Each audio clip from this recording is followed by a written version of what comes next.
నమో తెస్స భగవతో అర్హతో సమ్మా సంబుద్ధస్స. ఈరోజు సుత్త నిపాతలోని మాఘ సూత్రం గురించి చెప్పుకుందాం. ఇది మాగుడు అనే యువకుడు భగవానుడి దగ్గరికి వచ్చి తాను ధర్మబద్ధంగా సంపాదించిన సంపదను దానం చేయాలనుకుంటున్నానని, ఏ విధంగా దానం చేస్తే ఎక్కువ పుణ్యం లభిస్తుందని అడుగుతాడు. దానికి భగవానుడు ఇచ్చిన సమాధానమే ఈ సూత్రం. ఈ సూత్రం ఇలా మొదలవుతుంది. నేను ఇలా విన్నాను అని.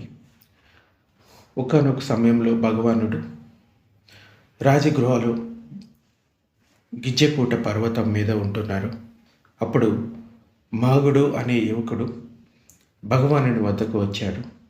వచ్చి భగవానుడిని కుశల ప్రశ్నలు అడిగిన తర్వాత అతడు భగవానుడికి ఎదురుగా ఒక వైపున కూర్చున్నాడు. అలా కూర్చున్న ఆ మాగుడు భగవానుడితో ఇలా అన్నాడు: గౌతమ, నేను దాతను, దానపతిని, ఉదారుడను,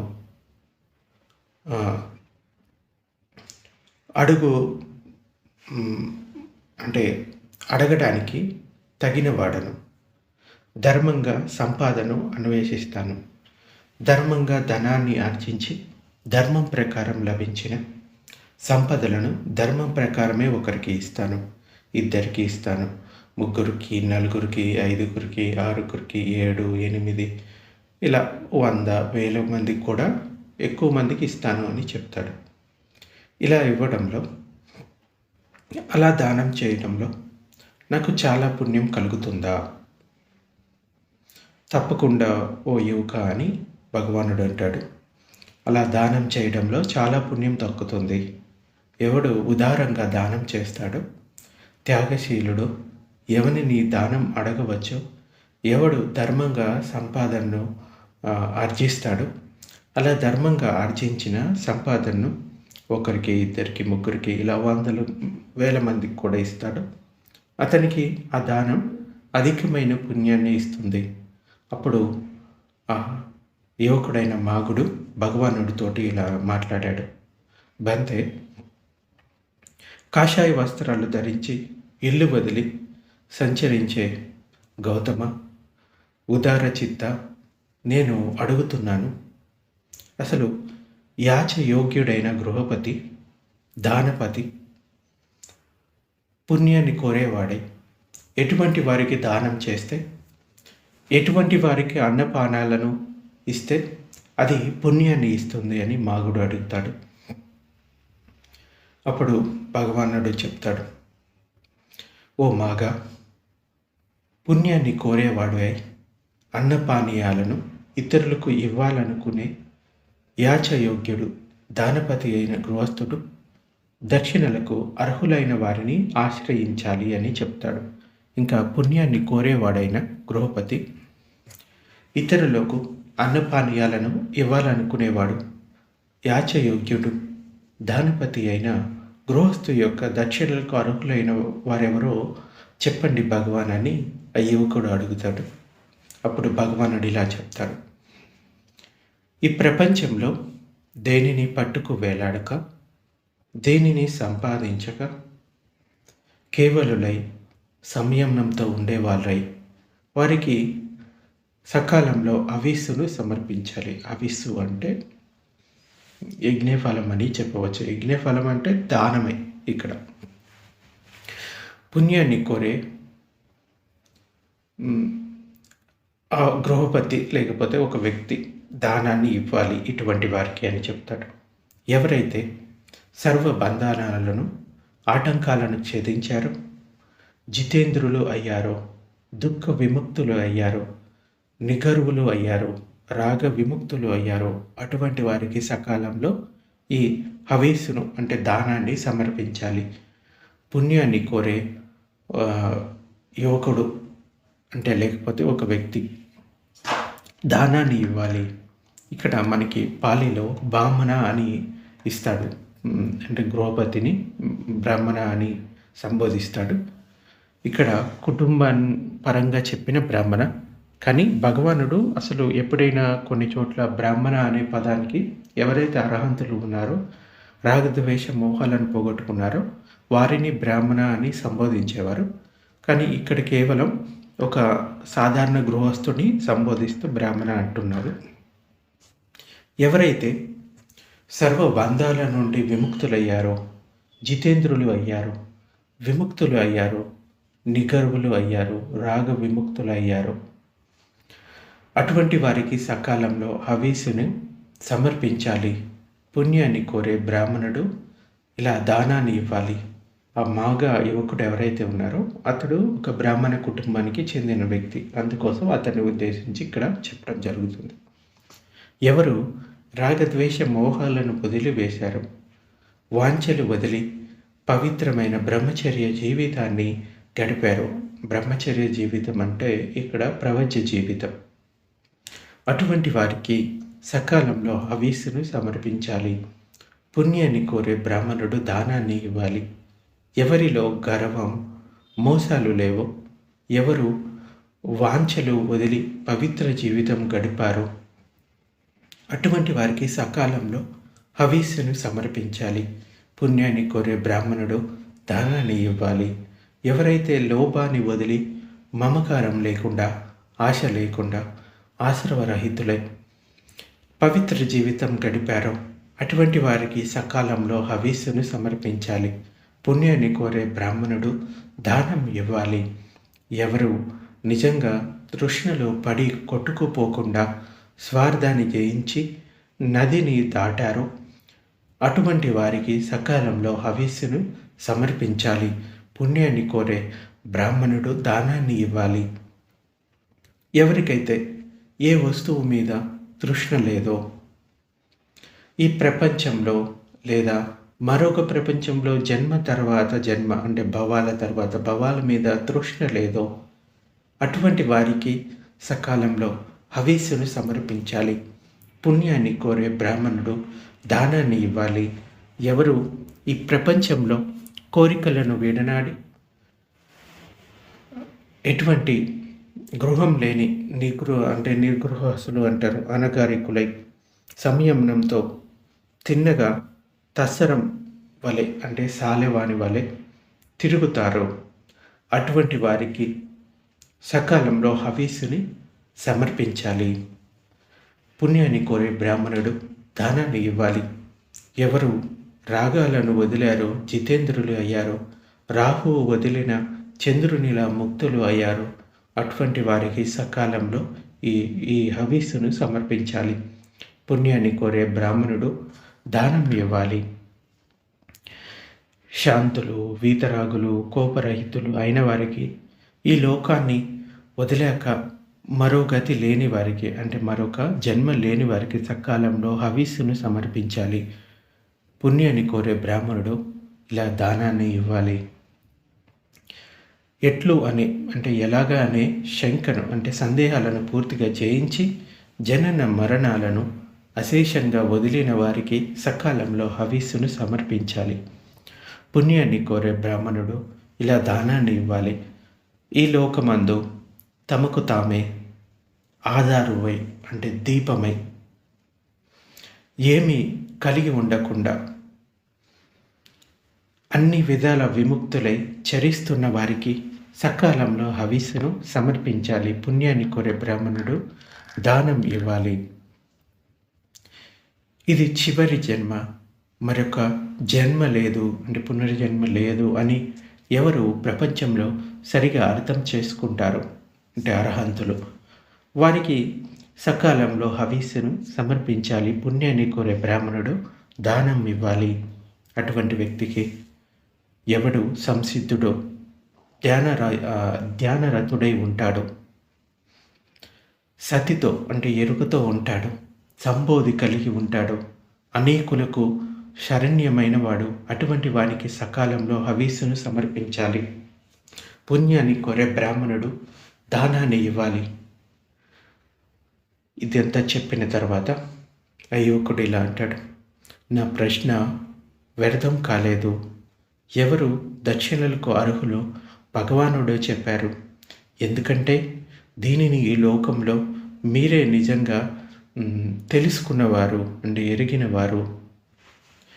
ఇంకా మీకు మాత్రమే ఈ ధర్మం తెలుసు. ఇంకా మాగుడు అడిగాడు, యాచ యోగ్యుడు, దానపతి, గృహపతి, పుణ్యార్థి అయినవాడు అంటే పుణ్యాన్ని కోరేవాడు, పుణ్య ఆపేక్షుడై ఈ ప్రపంచంలో ఇతరులకు కానుకలు, అన్నపానాలను ఇస్తాడు కదా ఓ భగవాన్, దాని వలన కలిగే ఫలం ఏమిటో నాకు చెప్పండి అని అడుగుతాడు. యజమాని అయిన మాగా అలాగే అర్పించు. అలా అర్పించేటప్పుడు అంటే సమర్పించేటప్పుడు అన్ని విషయాలలోనూ చిత్తాన్ని ప్రశాంతంగా ఉంచు. యజమాని మనస్సు అంటే ఎవరైతే దానం చేస్తారో వాళ్ళు దానం చేసేటప్పుడు ఆ దానం మీదే మనసుని లగ్నం చేయాలి. స్థిరంగా దీనిని ఆలంబనం చేసుకుంటే అతడు పాపాన్ని వదిలివేయగలుగుతాడు. అంటే ఎవరైనా దానం చేస్తున్నప్పుడు ఏదో పైపైన దానం చేస్తున్నట్టు కాకుండా మనసులో మైత్రి చిత్తంతో దానం యొక్క ఫలితం గురించి ఆలోచించి చేయడం వల్ల ఇంకా మంచిగా అది ఉపయోగపడుతుంది. ఎవడు రాగాలను వదిలివేశాడో, ద్వేషాన్ని అణిచివేశాడో, అపరిమేయంగా మైత్రి చిత్తాన్ని భావన చేశాడో అతడు రేయింబవళ్ళు సతతం అప్రమత్తుడై అన్ని దిశలకు అనంతంగా పుణ్యాన్ని వ్యాపింపచేస్తాడు. ఇంకా మాగుడు ఇలా అంటాడు, ఎవరు అభివృద్ధి చెందుతారు, ఎవరు విముక్తుడు, ఎవరు బంధితుడు, ఏ మార్గాన ఒకడు తనంతట తాను బ్రహ్మలోకానికి వెళ్ళగలడు తెలియని నేను ఓ ముని అడుగుతున్నాను. కనుక తెలియచేయండి. బ్రహ్మను నేను ఈరోజు చూశాను అనడానికి భగవానుడు నాకే సాక్షి. ఎందుకంటే మీరు మాకు బ్రహ్మ సమానులు. ఇది సత్యం ఓ జ్యోతిర్మయ. ఒకడు బ్రహ్మలోకం ఎలా చేరగలడో చెప్పండి. అప్పుడు భగవానుడు చెప్తాడు, త్రివిధ యజ్ఞ సంపదను అర్పించేవాడు ఓ మాగా. అటువంటి దక్షిణ అర్హులను సరైన పద్ధతిలో పూజించి వారికి అర్పిస్తే ఈ యాచయోగ్యుడైన వాడు బ్రహ్మలోకాన్ని పొందుతాడని నేను అంటాను. సో భగవానుడు ఇవన్నీ చెప్పి ఆ ఉపాసకుడిని అంటే ఎవరైతే మాగుడు ఉన్నాడో అతన్ని ధర్మంలో ప్రేరేపితుడిని చేస్తాడు.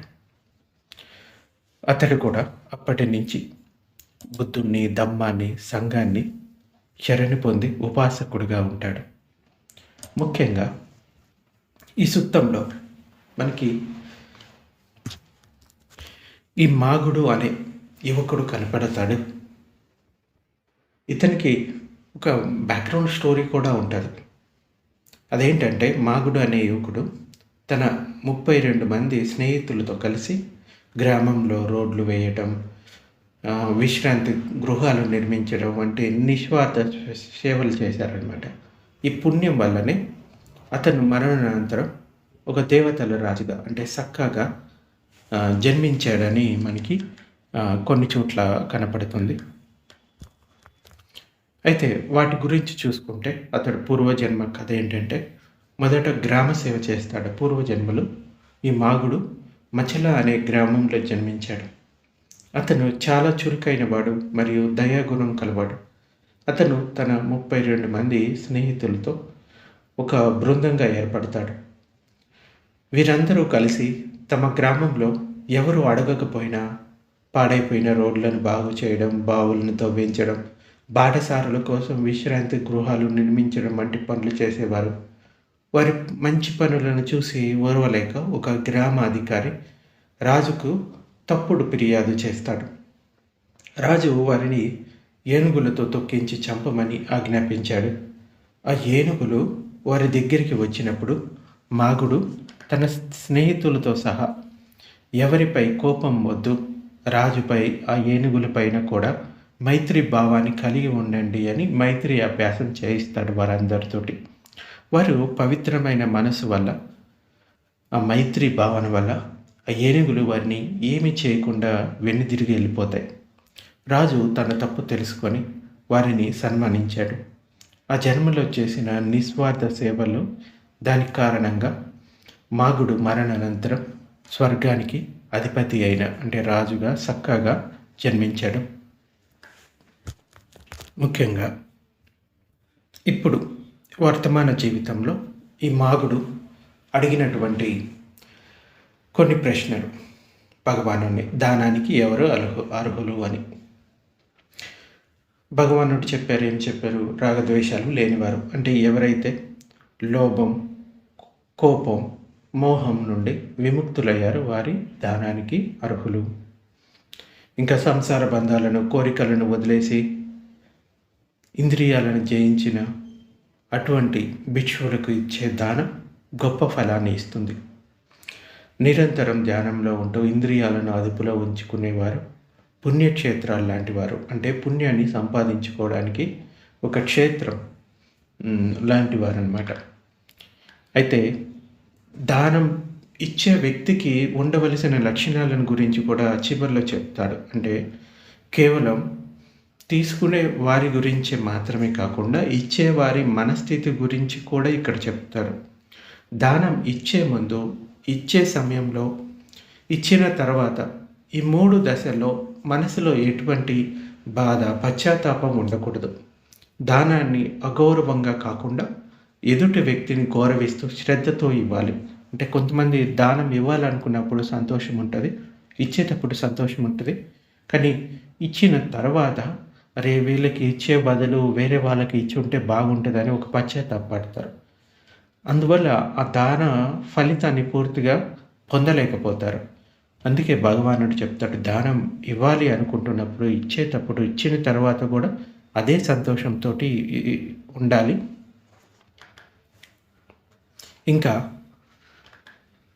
ఎవరైతే ఈ లోకంలో దేనిని నాది అని అనుకోరో, ఎవరికైతే ఎటువంటి ఆశలు ఉండవో, ఎవరైతే అహంకారాన్ని విడిచిపెడతారో అటువంటి వారే నిజమైన బ్రాహ్మణులు.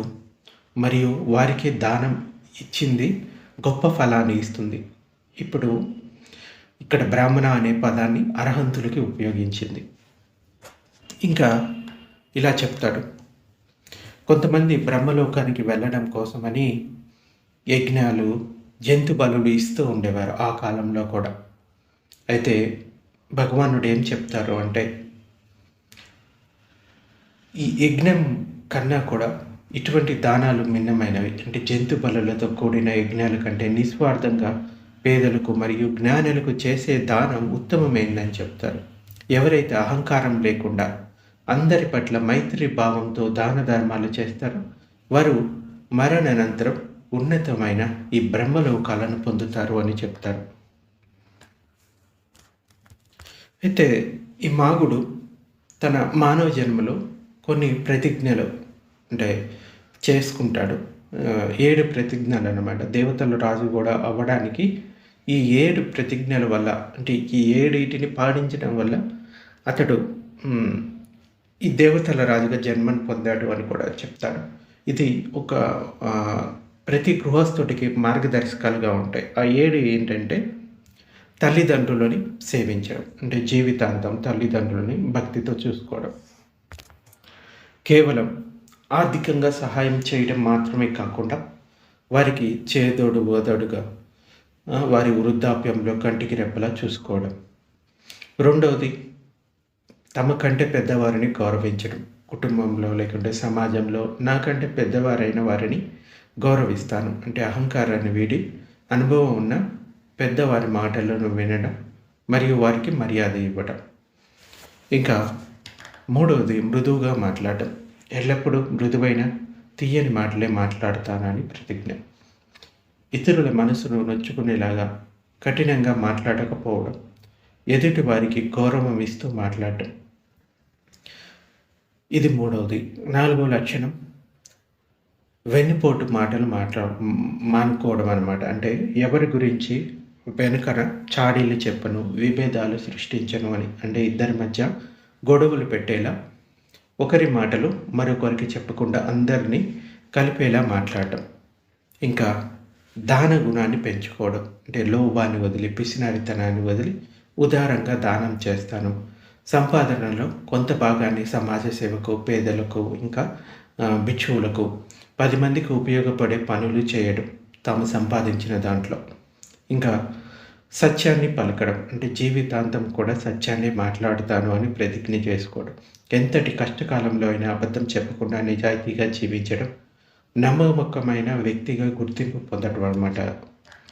ఇంకా కోపాన్ని జయించడం. ఒకవేళ నాకు కోపం వచ్చినా దానిని వెంటనే అణుచుకుంటాను అని ఆవేశంలో తప్పుడు నిర్ణయాలు తీసుకోకుండా నిగ్రహం పాటించడం, క్షమాగుణాన్ని అలవర్చుకోవడం. ఈ 7 నియమాలను ఎవరైతే చిత్తశుద్ధితో పాటిస్తారో వారు మరణానంతరం దేవలోకానికి చేరుకుంటారు అని చెప్తాడు. అయితే ఈ 7 సూత్రాలను పాటించే వ్యక్తిని సమాజం ఒక మహాపురుషుడిగా కూడా గౌరవిస్తుంది. ముఖ్యంగా బుద్ధుడు అప్పటి కాలంలో ఉన్న జంతు బలుల యజ్ఞాలను పరోక్షంగా ఖండించారు. నిజమైన యజ్ఞం అంటే జంతువులను చంపడం కాదు, మనసులోని అహంకారాన్ని, కోపాన్ని బలి ఇవ్వడం, అలాగే ఆకలితో ఉన్నవారికి భోజనాన్ని పెట్టడం, వారికి అవసరమైన సదుపాయాలు ఇవ్వడం, ఇంకా జ్ఞానులను గౌరవించడం అన్నిటికంటే గొప్ప పుణ్యకార్యమని బోధించాడు. ఈ మాగాకి సంబంధించిందే ఇంకొక సుత్తా కూడా ఉంటుంది. అదేంటంటే మాగుడు అడుగుతాడు, దేనిని చంపితే మనం ప్రశాంతంగా నిద్రపోగలం, దేనిని నాశనం చేస్తే మనం దుఃఖం నుండి విముక్తి పొందుతామని అడుగుతాడు. అప్పుడు భగవానుడు ఇలా చెప్తాడు, కోపాన్ని చంపమని చెప్తాడు. కోపం అనేది విషపూరితమైన వేరు, కానీ తేనె లాంటి చివర అంటే మొదట్లో తీపిగా అనిపించేది కలిగి ఉంటుంది. కోపాన్ని హతమార్చిన వాడే నిజమైన శాంతిని పొందుతాడు అని ఆ సూత్రంలో కూడా చెప్తాడు. ముఖ్యంగా ఈ సూత్రంలో చెప్పిన కొన్ని అంశాలు ఇప్పటి సమాజానికి ఏ విధంగా ఉపయోగపడతాయి, ఆచరించదగిన ధర్మాలు ఏంటి అనేది ఒకసారి చూద్దాం. ముఖ్యంగా కోపాన్ని అదుపులో ఉంచుకోవడం. నేటి ఒత్తిడిలో కూడిన ప్రపంచంలో చిన్న విషయాలకే సహనం కోల్పోవడం చూస్తూ ఉంటాం. రోడ్డు ప్రమాదాల్లో గొడవలు, సోషల్ మీడియాలో విమర్శలు, కుటుంబ కలహాలు అన్నీ కూడా కోపం వల్లే వస్తున్నాయి. ఈ సుత్త ఏం చెప్తుందంటే కోపం మొదట్లో మనకు న్యాయం చేస్తున్నామనే తృప్తిని ఇస్తుంది, కానీ అది లోపల మన మనశ్శాంతిని విషంలా మార్చేస్తుంది. అంటే మొదట తేనెగా అనిపించిన అది మన లోపల విషాన్ని చిమ్ముతుంది. కోపాన్ని అదుపులో ఉంచుకోవడం అంటే ఎదుటి వారిని గెలవడం కాదు, మనల్ని మనం కాపాడుకోవడం అని ఈ సూక్తం మనకి నేర్పిస్తుంది. ఇంకా దాన గుణాన్ని కూడా పెంచుకోమంటుంది, దానం చేయడంలో నాణ్యతను కూడా పెంచుకోమంటుంది. నేటి సమాజంలో దానం అనేది ఒక ప్రదర్శనగా మారిపోతుంది. చాలామంది పేరు కోసం లేకపోతే ట్యాక్స్ మినహాయింపు కోసం దానాలు చేస్తూ ఉంటారు. కానీ అలా కాకుండా దానం చేసేటప్పుడు మంచి ఉద్దేశం, అంటే మన ఉద్దేశం ముఖ్యం అన్నమాట. ఫోటోల కోసం కాకుండా అవతల వ్యక్తి అవసరాన్ని గుర్తించి ఇచ్చేటప్పుడు మరియు ఇచ్చిన తర్వాత కూడా గర్వం లేకుండా సంతోషంగా ఉండాలని ఇది చెప్తుంది. ఇది మనిషిలో అహంకారాన్ని తగ్గిస్తుంది దానం చేయడం వల్ల. ఇంకా సంపాదనలో నీతిని కూడా పాటించమని చెప్తుంది. డబ్బును సంపాదించడానికి ఏ మార్గమైనా పర్వాలేదు అనుకునే రోజులు ఇవి. అవినీతి, మోసం ద్వారా సంపాదించిన ధనంతో చేసే దానాలకు విలువ ఉండదు. ధర్మబద్ధంగా సంపాదించిన సంపద అని బుద్ధుడు ఇందులో నొక్కి చెప్పారు. కష్టపడి ఇతరులకు కీడు చేయకుండా సంపాదించిన దానిలోనే నిజమైన తృప్తి ఉంటుందని, అది మాత్రమే సమాజానికి మేలు చేస్తుందని ఈ సూక్త మనకి గుర్తు చేస్తుంది. అలాగే సోషల్ రెస్పాన్సిబిలిటీ గురించి కూడా దీంట్లో చెప్తుంది. మాగుడు సక్క అవ్వడానికి అతను తన స్నేహితులతో కలిసి రోడ్లు వేయడం, చెరువులు తవ్వించడం, విశ్రాంతి గృహాలు కట్టించడం వంటి పనులు చేస్తాడు. కొన్నిసార్లు బయట ఉన్న ప్రభుత్వమే అంతా చేయాలని కాకుండా పౌరులుగా మనం కూడా మన పరిసరాలను, సమాజాన్ని బాగు చేసుకోవాలనే కమ్యూనిటీ సర్వీసు ఇది స్ఫూర్తిని కలిగిస్తుందన్నమాట ఇటువంటి వాటికి. మనకి సంక్షిప్తంగా చెప్పాలి అంటే, నేటి మనిషికి నిజాయితీ గల సంపాదన, అహంకారం లేని దానం మరియు కోపం లేని మనస్సు ఎంత అవసరమో ఈ సుత్త మనకి చెప్తుంది. అలాగే దానం చేసేటప్పుడు ఎవరికి దానం చేస్తున్నామో ఆ పుణ్య ఫలాన్ని కూడా తెలుసుకొని దానం చేయడం వల్ల అది ఇంకా ఎక్కువ పుణ్యాన్ని ఇస్తుంది. ముఖ్యంగా యజ్ఞాలు, పూజలు అని చేసే అటువంటి దానంలో పెద్దగా ఫలితం ఏమీ ఉండదు. కానీ ఒక జ్ఞానికి ఇచ్చే దానము, అలాగే ఆకలితో ఉన్న పేదవారికి పెట్టే దానము, ఇవి నిజంగా గొప్ప ఫలాన్ని ఇస్తాయి. ఇది ఈరోజు ప్రవచనం.